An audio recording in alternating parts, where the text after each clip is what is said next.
Ya, bertemu lagi dengan saya Indra Setiawati di program Kupas Tuntas Undang-Undang Harmonisasi Peraturan Perpajakan.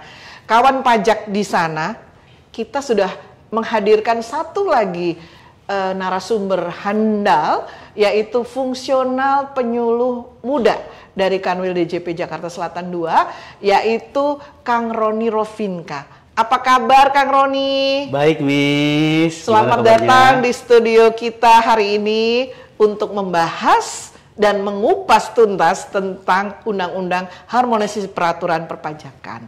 Dan kali ini kita akan bahas dan kupas tuntas tentang program pengungkapan sukarela. Sudah siapkah dengan pertanyaan masyarakat nih Kang Roni? Insya Allah harus siap ya. Harus siap ya. Oke, jadi pertanyaan yang sudah kami kumpulkan di redaksi, ada beberapa pertanyaan dan ini tentunya membutuhkan jawaban-jawaban yang singkat, padat dan tentunya efektif. Karena masyarakat tidak ingin yang rumit-rumit, masyarakat ingin yang simple, yang mudah dingertiin ya. Jadi kali ini mungkin Mas Roni tadi sudah ada Mbak Siska menerangkan dengan lugas dan menerangkan dengan luar biasa tentang program PPS ini. Saya harap Mas Kang Roni pun juga sama memberikan pencerahan kepada masyarakat. Siap. Nah, pertanyaannya Kang Roni, ini ada yang bertanya, apakah mekanisme dan administrasi program PPS sama dengan program tax amnesty sih? Ya.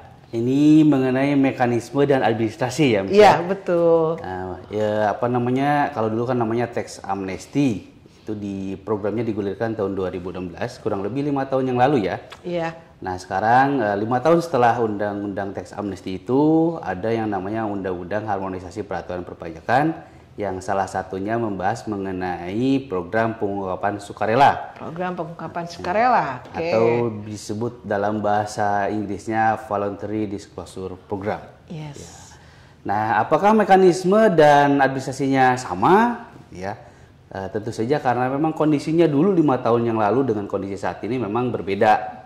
Gitu. Jadi mekanismenya ada penyesuaian, tetapi mungkin tidak terlalu banyak ya. Ada beberapa penyesuaian terkait dengan mekanisme program pengungkapan sukarela ini. Gitu. Pada intinya mungkin secara garis besar mirip gitu ya, mirip dalam hal mekanismenya. Kalau dulu dalam tax amnesty ada yang namanya SPH atau surat pernyataan harta. Nah, sekarang di dalam undang-undang program pengungkapan sukarela ini itu yang namanya adalah SPPH. Nah, SPH diganti sekarang dengan SPPH. Nah, ini yang kawan pajak perlu tahu ya, perbedaannya SPH dengan SPPH. Silakan Kang Roni. Ya, kalau dulu SPH namanya surat pernyataan harta. Nah, kalau sekarang SPPH itu surat pemberitahuan pengungkapan harta. Itu. Surat pemberitahuan pengungkapan harta. Ya. Oke. Nah, kalau dulu SPH itu kan bentuknya fisik ya, fisik dan ditandatangani harus oleh wajib pajak atau kuasa sesuai dengan Undang-Undang Perpajakan. Nah, sekarang SPPH itu diajukan dalam bentuk elektronik. Dalam bentuk elektronik atau dalam bentuk e-form ya, e-form dan itu bisa di-download dari DJP online. Ya. Jadi kalau boleh saya potong nih Kang Roni, itu bisa kita lakukan sendiri dong ya dengan DJP online yang sudah kita punya, dengan e-fin kita tentunya ya. Betul. Pada saat kita e-filing, mudah sekali, jadi nggak perlu harus datang ke kantor pajak. Ya, intinya kita karena memang masih dalam situasi pandemi, mengurangi intensitas pertemuan antara siapapun ya, baik itu petugas pajak dengan wajib pajak ataupun dengan layanan lainnya, maka seluruhnya ini adalah pengungkapan program pengungkapan sukarela ini dilakukan full online. Full online. Lebih mudah, jadi tidak perlu antri lagi datang ke KPP. Tapi nih, sebenarnya nih saya potong dong, boleh ya? Kalau misalnya saya bingung nih mau ikut PPS, saya harus datang ke mana dong gitu? Atau tanya kemana nih gitu? Ya, kalau tanya boleh ke Kering Pajak ya. Kering Pajak 1.500-200 ya. Atau bisa datang ke helpdesk dari kantor pelayanan pajak masing-masing. Oke. Sesuai dengan tempat terdaftar. Siap. Silakan, tapi itu hanya membantu menerangkan saja, sedangkan kalau pengungkapannya itu full online. Oh, Jadi gitu. petugas tidak lagi melakukan penerimaan Dokumen. dokumen. Gitu. Oke. Kang Roni, kalau kita datang ke kantor pajak kan rasanya saat ini juga agak susah ya. Ada nggak cara antrinya? Jadi kayak misalnya saya datang nggak diterima dong. Gimana biar saya datang bisa janjian dengan petugas pajak? Itu pakai aplikasi juga atau gimana? Saya harus menghubungi siapa? Ya, betul sekali, Miss. Jadi sekarang ada yang namanya aplikasi Kunjung Pajak.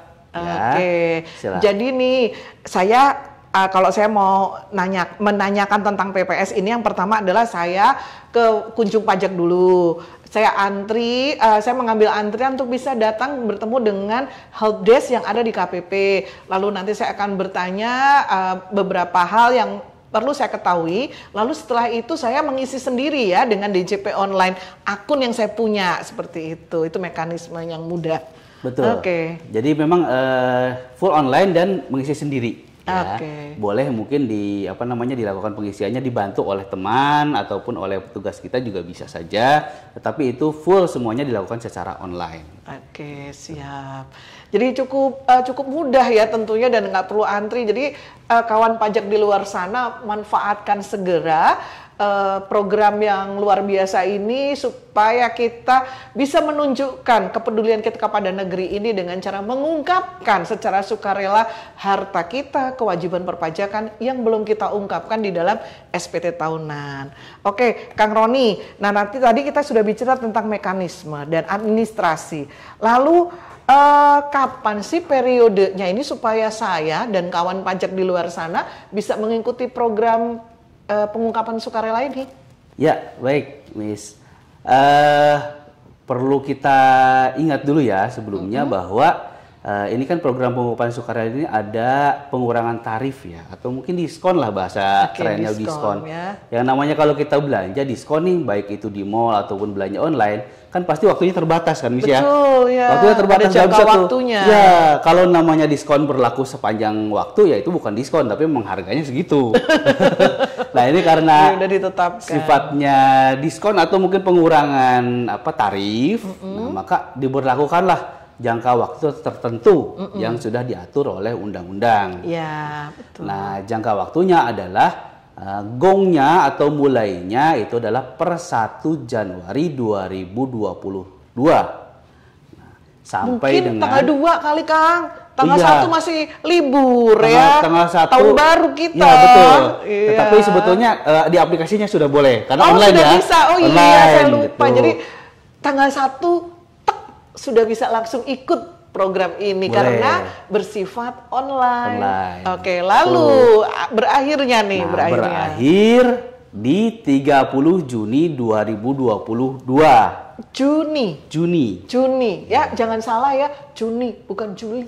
Juni. Nah, tapi jangan dilakukan kebiasaan yang dulu-dulu ya. Di akhir-akhir mepet server jebol. Jadi mungkin ya ada baiknya sih jika memang tidak ada sesuatu yang force majeure atau tiba-tiba dilakukan di awal-awal Ya. dengan penghitungan yang lebih baik ya, Baik, penghitungan yang betul. lebih mateng lah gitu. Pasti tenggat waktunya berakhir di 30 Juni 2022. Iya, Oke. karena mengingat ini juga, Miss ya, kan batas terakhir memasukkan SPT tahunan orang pribadi itu kan di 31 Maret.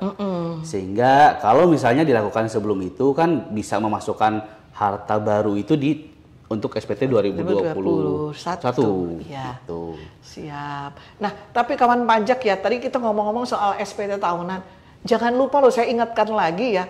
Lapor SPT itu tidak hanya berakhir di tanggal 31 Maret. Kalian juga masih bisa melaporkan. Bagi yang belum lapor di tahun-tahun yang lalu, silahkan lapor sekarang juga boleh. Dan itu harus, karena apa? Bersifat wajib ya lapor Betul. SPT.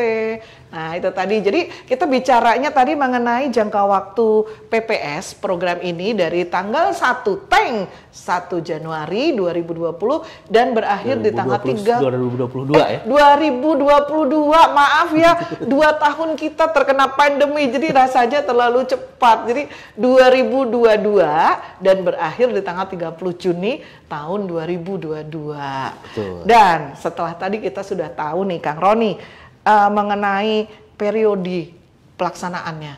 Kita ingin tahu, kalau tadi Mbak Siska menyampaikan ada 2 kebijakan. Bagi orang yang sudah pernah ikut tax amnesty dan bagi yang belum pernah ikut tax amnesty.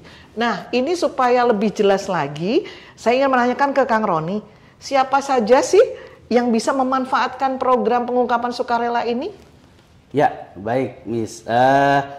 Siapa saja sebetulnya wajib pajak yang dapat memanfaatkan atau mengikuti ya program pengungkapan sukarela ini. Nah, ada 2 kebijakan seperti yang sudah dijelaskan oleh Mbak Siska tadi, bahwa program pengungkapan sukarela ini ada 2 kebijakan. Yang kebijakan pertama itu khusus ya, ini khusus bagi orang pribadi atau badan yang pernah mengikuti tax amnesty awal dulu di tahun 2016. Jadi khusus untuk orang pribadi dan badan yang sudah mengikuti tax amnesty atau biasa disebut alumni TA. Alumni TA. Jangan alumni yang lain ya. Bukan. Khusus alumni TA. Oke, terus? Nah, ada kebijakan 2 itu khusus orang pribadi. Jadi badan tidak bisa mengikuti kebijakan 2. Jadi khusus hanya untuk orang pribadi yang ingin mengungkapkan harta yang belum dimasukkan dalam SPT tahunan 2016 sampai 2020. Oke, jadi jelas sekali di sana diatur ya, badan mana saja yang bisa mengikuti dan orang pribadi apa saja yang belum mengikuti. Lalu apa lagi yang mau disampaikan? Ya, ini juga memberikan kesempatan seperti tadi Mbak Siska sampaikan, memberikan kesempatan kepada yang mungkin ingin menambahkan harta di 2016 sampai dengan 2020, terutama yang mendapatkan himbauan mungkin atau surat cinta ya dari kami terkait dengan data-data di sektor keuangan dan sektor lainnya, hasil dari tadi pertukaran data dengan instansi lain atau dengan instansi dari luar negeri atau negara lain melalui yang namanya AOI atau Automatic Exchange of Information. Itu. Jadi luar biasa ya Mas Kang Roni ya. Sebenarnya program PPS ini benar-benar menunjukkan kepedulian kita, kecintaan kita pada negeri ini loh. Betul. Jadi artinya gini, ya saya merasa cinta dengan negeri ini. Saya punya sesuatu di luar negeri sana yang belum saya ungkapkan, atau saya mungkin pernah ingin melaporkan SPT tahunan tapi rasanya berat sekali. Nah, mungkin saat inilah saat yang tepat ya untuk menunjukkan cinta tersebut, menunjukkan kepedulian tersebut kepada negeri kita tercinta ini melalui program pengungkapan sukarela ya, PPS ini. Oke, Kang Roni, tadi saya sudah tahu mengenai siapa saja yang bisa ikut. Kemudian periodenya kapan? Lalu mekanisme yang dilakukan adalah dengan menggunakan sistem online dan menggunakan akun saya yang